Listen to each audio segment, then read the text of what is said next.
Assalamualaikum warahmatullahi wabarakatuh. Perkenalkan, nama saya Windy Melza Putri, NIM 201 FI 03021.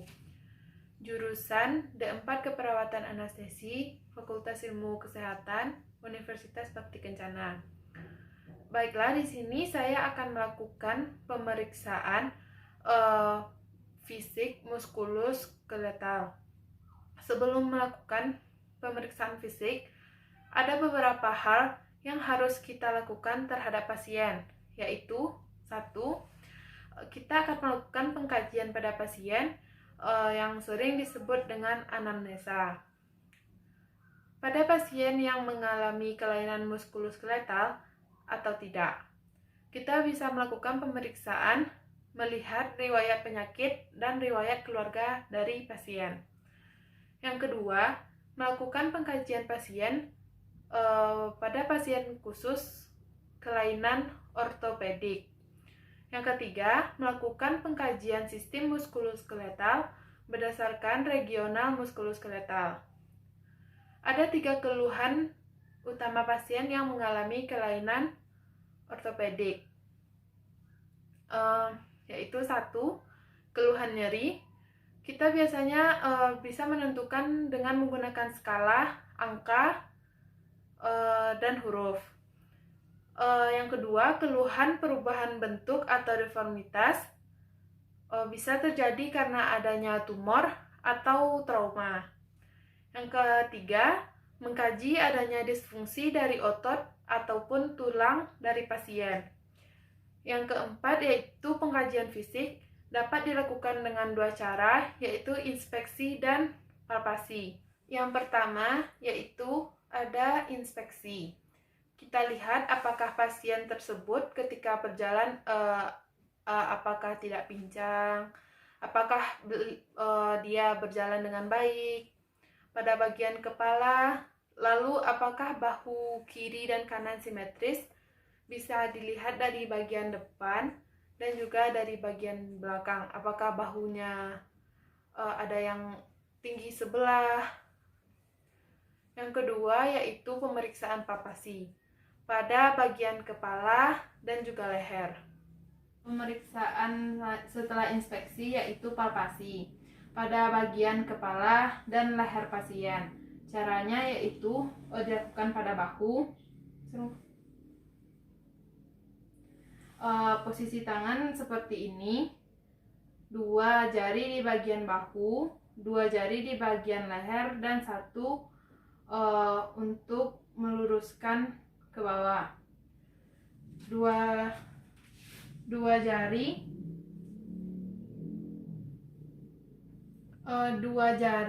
di bagian vena cava, jugularis, dan 1 lagi berada di bagian spinal, menelusuri atau bergerak ke bawah. Kita menelusuri apakah ada benjolan atau tidak di bagian bawah servikal.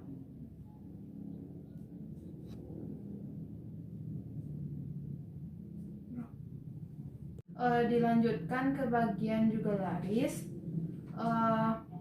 juga meraba sampai ke bagian bawah. Apakah ada benjolan atau tidak. Kalau sudah, kita pindah ke bagian depan,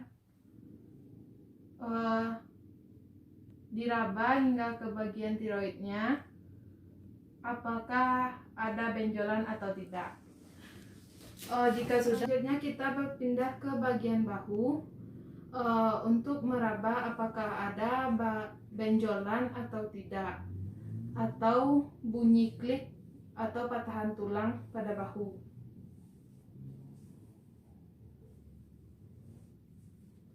Selanjutnya, 1 persatu bahu diraba dengan perlahan dengan menggunakan kedua tangan.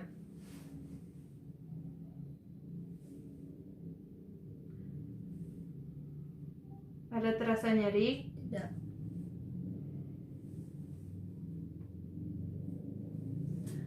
Selanjutnya, pergelangan tangan pasien, meminta pasien untuk menggerakkannya ke arah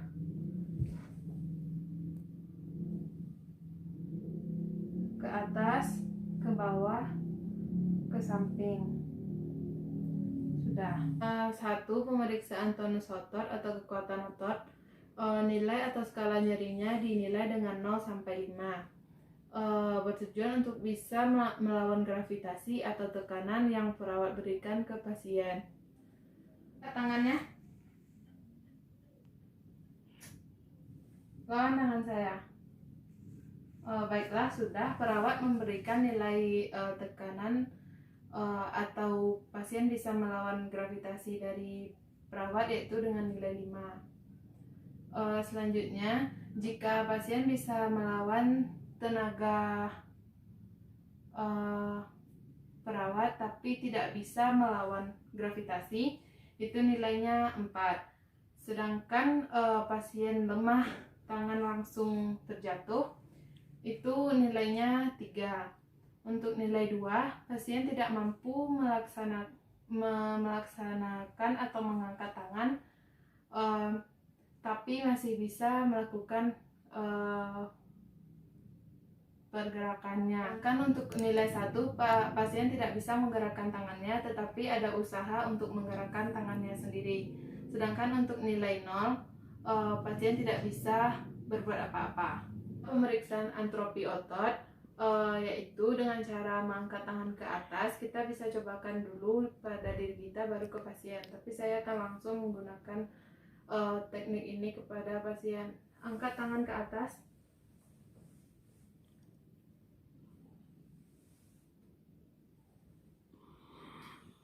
Baiklah, kita bisa ketika kita bisa merasakan pergerakan otot dengan baik di lengan pasien sama pergerakannya dengan kita, maka pasien tidak mengalami antropi otot. Tetapi jika sebaliknya pasien tidak bergerak, maka dicurigai pasien mengalami antropi otot. Yang ketiga, pemeriksaan sistem muskuletal berdasarkan regional. Satu, pemeriksaan pada bagian sikut atau inspeksi untuk melihat adanya benjolan atau tidak pada pasien. Coba digerakkan tangannya. Kita akan memeriksa pada bagian bawah sikutnya.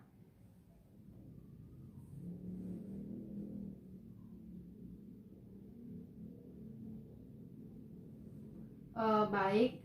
Coba gerakan tangannya ke atas, ke belakang. Baik. Selanjutnya kita pemeriksaan bagian lengan untuk meraba adanya benjolan atau tidak di bagian pergelangan tangan. Coba gerakan tangannya ke samping kiri dan kanan. Sudah. Ya, pemeriksaan bagian punggung pasien. Kita lihat dulu postur tubuh pasien. Apakah kiposis cenderung ke depan, atau lordosis cenderung ke belakang, atau skoliosis bahu turun, atau seperti gibus, yaitu ada punduk di belakang. Kita raba dulu sebagai pemeriksaan dari bahu hingga abdomen. Pasien duduk tegak, kita raba hingga bawah. Jempol kita mengarah pada bagian spinal pasien dan tulang belakang atau lumbar. Ketahui adanya benjolan atau gravitasi dan apakah ada hipermentasi di bagian tulang iga dan bagian spinalnya, apakah teraba nyeri pada benjolan.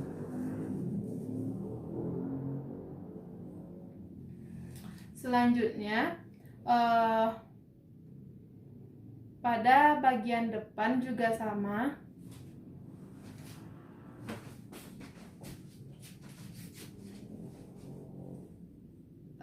Ditarik dari bagian bahu, abdomen, untuk mengetahui apakah ada permasalahan di iga atau tidak. Sampai di abdomen, kita lakukan sedikit penekanan.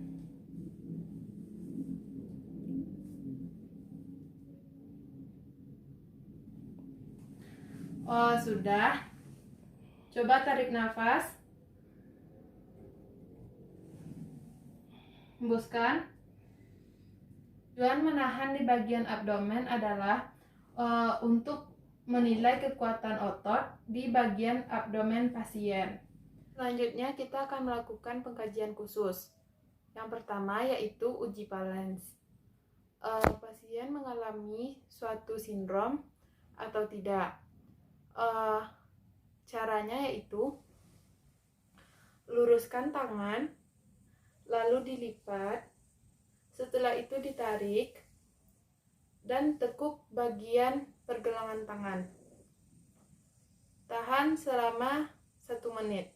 Jika pasien mengalami kesemutan, maka dicurigai mengalami sindrom turnaketral atau kesemutan ini baik sebelum atau sesudah 60 detik di bagian pergelangan tangan. Yang kedua, ada uji Tinals, pemeriksaan ke bagian pergelangan tangan. Kita melakukan perkusi di bagian persendian tangannya atau menuruti garis ini di bagian tengah. Caranya yaitu rilekskan tangan, lalu lakukan perkusi 3 kali.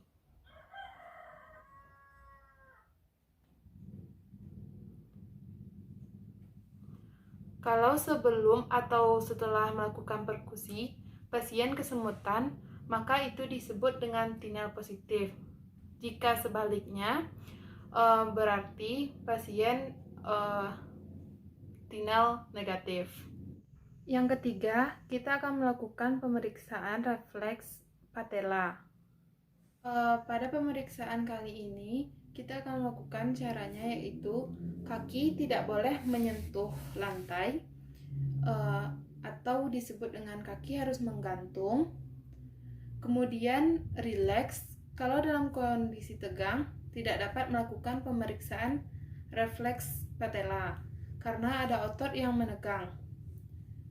Kita tentukan bagian patella dilakukan untuk penekukan.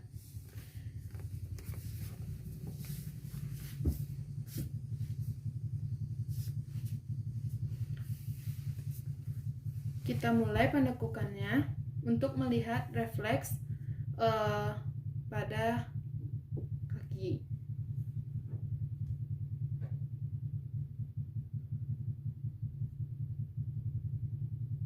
Sudah.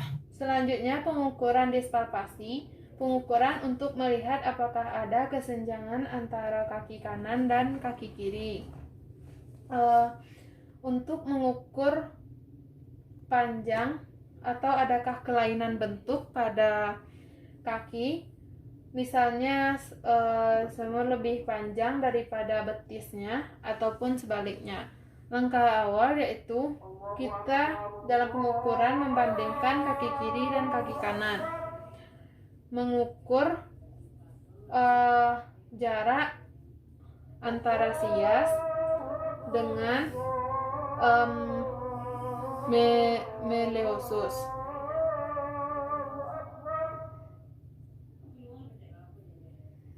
Selanjutnya antara meleosus dengan pusat.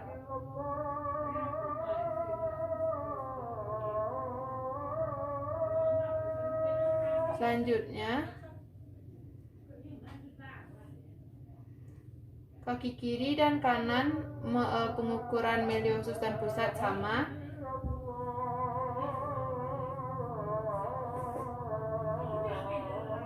Begitu juga dengan pengukuran sias ke meleosus.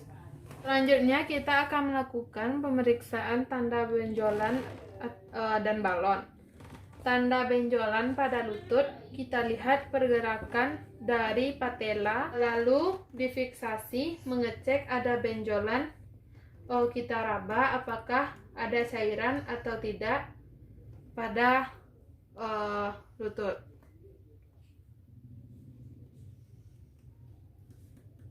Jika tidak ada, berarti tidak ada benjolan. Selanjutnya tanda balon kita fiksasi Tidak hanya gerakan patella, kita merasakan apakah ada gerakan cairan di dalamnya atau tidak.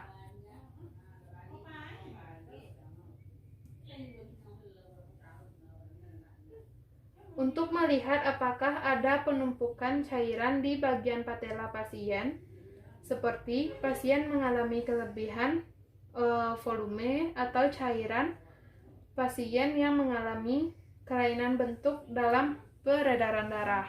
Baiklah, itulah beberapa tindakan pemeriksaan fisik sistem muskuloskeletal. Bila ada kesalahan, saya mohon maaf. Assalamualaikum warahmatullahi wabarakatuh.